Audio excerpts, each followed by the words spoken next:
गोदावरी नदी की जन्मक था। आपने कभी नहाते समय बोला जाने वाला एक मंत्र सुना है? गंगे के यमुना गोदावरी नर्मदे सिंधु कावेरी जलेस्मिन् सन्निधिं कुरु। इस श्लोक का अर्थ है, हे गंगा, यमुना, सरस्वती, सिंधु कावेरी नदी, मेरे स्नान के इस जल में आप सभी का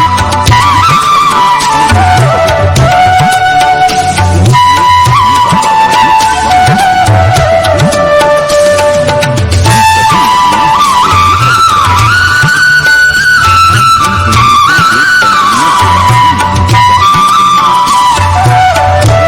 मुझे इन 12 ज्योतिर्लिंगों में तीसरे स्थान पर आता है महाराष्ट्र के नासिक जिले में गोदावरी नदी के तट पर विराजमान श्री त्र्यंबकेश्वर ज्योतिर्लिंग।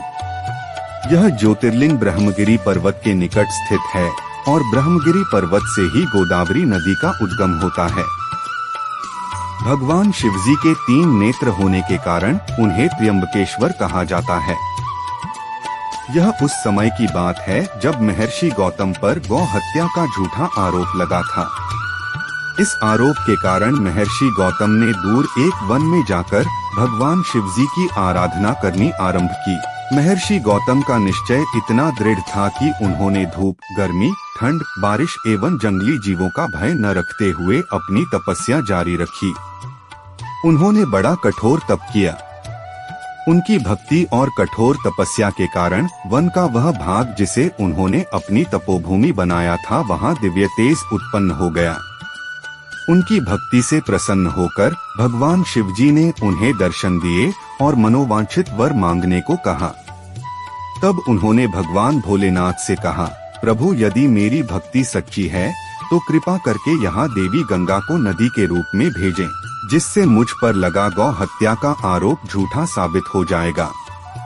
तब भगवान शिवजी ने कहा, हे ऋषि गौतम, देवी गंगा पहले से ही धरती पर विराजमान है और उन्हें वहां से यहाँ स्थानांतरित नहीं किया जा सकता, परंतु देवी गंगा के स्थान पर देवी गोदावरी यहाँ नदी के रूप में स्वयं विराजमान रहेंगी और उनकी उत्पत्ति ब्रह्मगिरी पर्वत से होगी। भगवान शिवजी के इतना बोलते ही ब्रह्मगिरी पर्वत से जल की अविरल धारा बहने लगी।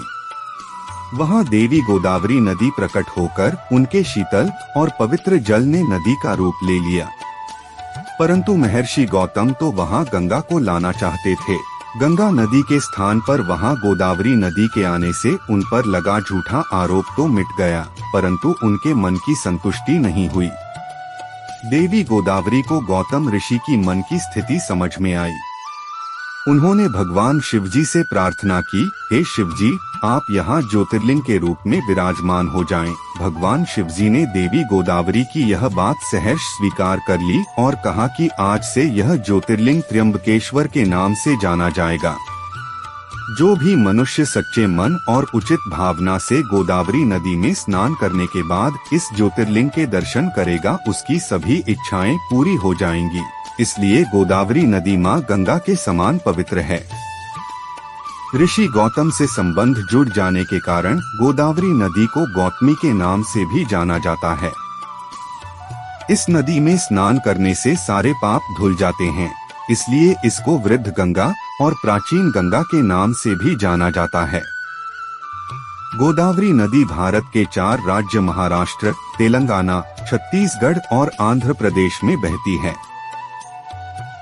तो ये था आज का वीडियो। ये वीडियो आपको कैसा लगा? अगर अच्छा लगा हो तो हमारे चैनल को सब्सक्राइब कर दें। अब मिलते हैं एक और नए वीडियो के साथ, तब तक के लिए नमस्कार।